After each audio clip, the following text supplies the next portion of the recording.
Tuesday, February 20th, 2024, and The View finally got around to talking about the judgment against Trump in his civil fraud case against New York, or from New York State, in which he lied about his financial condition to get favorable rates on loans. And the judge ordered him to pay $355 million. I feel like it was more than that, but whatever, $355 million. And stupid Sarah fucking Haynes says, I think that's too much. It's feeding into his narrative that this is a witch hunt and that they're just out to get him. And he was going to complain if it was $10 million. The judgment was made for that amount because that was the estimated amount. It was considered that he would have benefited by the lower interest loans that he got. So no, that's an appropriate number. Shut up, Sarah Haynes.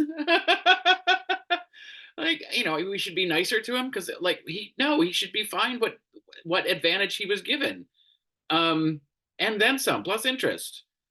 But so that's a stupid, annoying argument, Ms. Haynes and Amy Alyssa Farrah Griffin. This is the least of my concerns because it's a victimless crime, and it's gonna just make the others like, shut up, Alyssa. I guess I want this to be a no talk show. Um, Alyssa, I don't know what you're rambling about. Yes, all the other cases are important, but they're also criminal cases.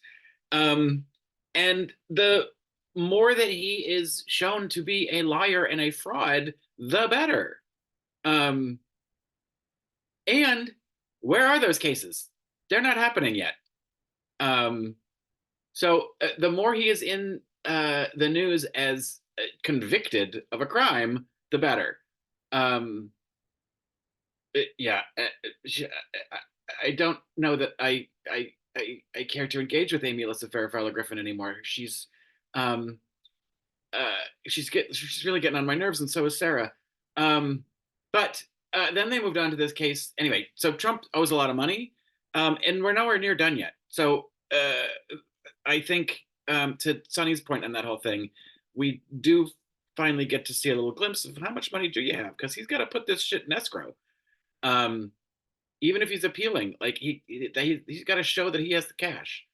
Um, and I don't know why they ask Alyssa whether or not he has that amount of money. She hasn't worked with him in 3 years. She doesn't know what his financial position is anymore.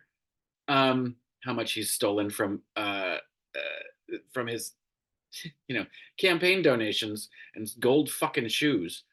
Um, what morons these people are that buy his shit. But anyway, then they moved on to the case in Alabama, where the accidentally destroyed embryos are that the act is now, can be construed as, what is it? Accidental death of a minor.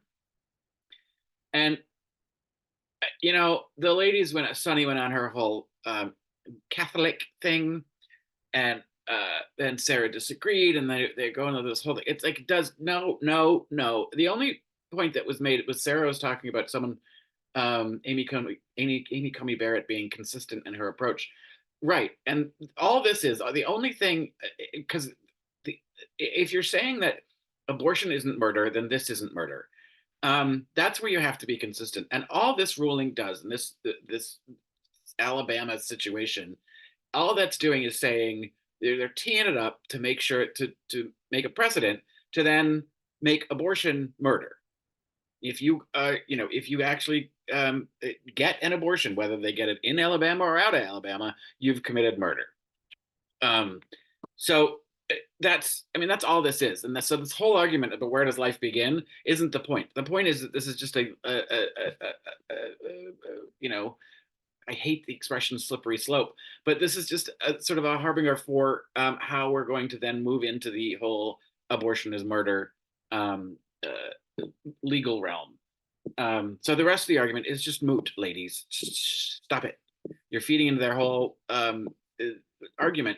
And in this case, Sarah is right. If you are consistent that abortion is not murder, then this is not murder. Dum dums. Anyway, um, I do not watch Reacher, um, but man, that is one hulk of a man. Oof.